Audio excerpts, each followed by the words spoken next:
ये नाम सुनते ही जहन में क्या आता है? शायद मोहब्बत की एक बेमिसाल निशानी, है ना? दुनिया के 7 अजूबों में से एक। लेकिन क्या ये सिर्फ इतना ही है? या फिर इसके साथ कुछ ऐसे रहस्य और विवाद भी जुड़े हैं, जिनके बारे में हम कम ही जानते हैं? तो आज हम यही करने वाले हैं। इस दुनिया के सबसे मशहूर मॉन्यूमेंट के पीछे की सच्चाई क्या है? क्या इसकी कहानी उतनी ही सीधी-सादी है जैसी हमें बताई जाती है? या फिर इतिहास के पन्नों में कुछ और भी दबा हुआ है? एक दावा जो आजकल खूब सुनने में आ रहा है वो ये कि ताजमहल में 22 बंद दरवाजे हैं और इन दरवाजों के पीछे कहते हैं कि हिंदू देवताओं की मूर्तियां और न जाने क्या क्या राज दफन है। और बात सिर्फ दरवाजों तक ही नहीं रुकती। एक इससे भी बड़ा दावा है, वो ये कि ताजमहल असल में कोई मकबरा है ही नहीं, बल्कि ये तो तेजो महालय नाम का एक पुराना शिव मंदिर था। और फिर आती है वो एक कहानी जो शायद हम सब ने बचपन में कभी ना कभी सुनी होगी, सबसे डरावनी कहानी कि शाहजहां ने ताजमहल बनाने वाले 20,000 मजदूरों के हाथ कटवा दिए थे ताकि ऐसी कोई दूसरी इमारत फिर कभी ना बन सके। तो आज हम इन्हीं सब बातों की तह तक जाएंगे।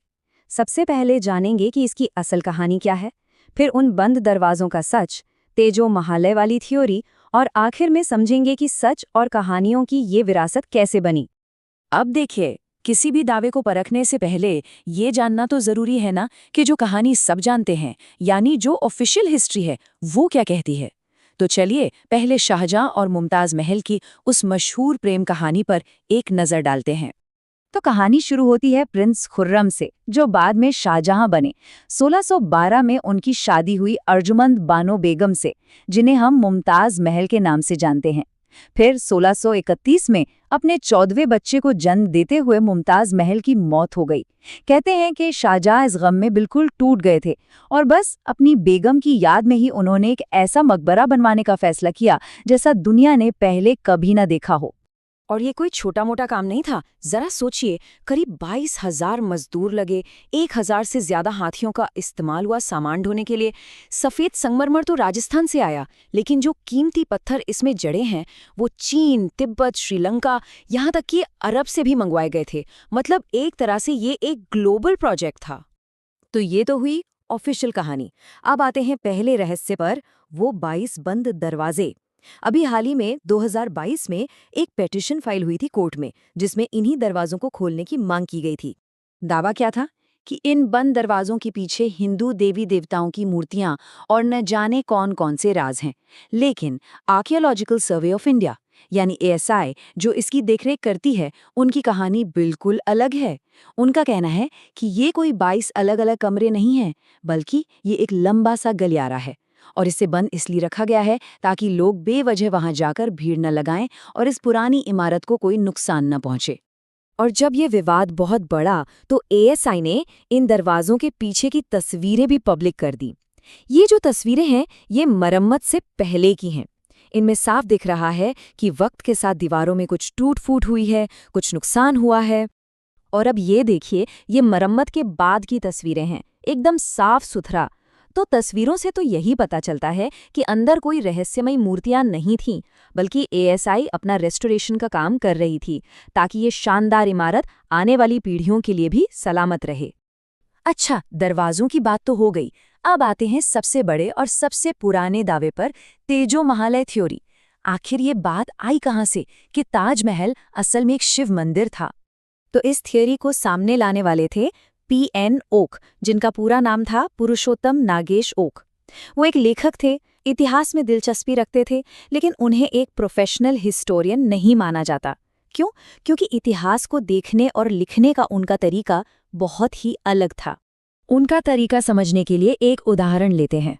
उनका कहना था कि क्रिश्चियनिटी शब्द असल में कृष्ण नीति से बना है, या फिर वैटिकन शहर का नाम संस्कृत के शब्द वाटिका से आया है, इसलिए वो एक हिंदू सेंटर था। मतलब वो शब्दों की मिलती जुलती आवाज पर जोर देते थे। तो यहीं पर फर्क साफ हो जाता है। एक तरफ है प्रोफेशनल इतिहासकार जो पुराने दस्तावेज, उस जमाने की चिट्ठियां, सरकारी रिकॉर्ड्स, कार्बन डेटिंग, इन सब चीजों का सहारा लेते हैं। दूसरी तरफ था ओक साहब का तरीका, जो काफी हद तक सिर्फ इस बात पर टिका था कि कौन सा शब्द सुनने में किसके जैसा लगता है। अब तेजोमहल थ्योरी का एक बड़ा पॉइंट ये है कि शाहजहां ने राजा जयसिंह से वो जमीन जबरदस्ती छीनी थी जहां आज ताजमहल है।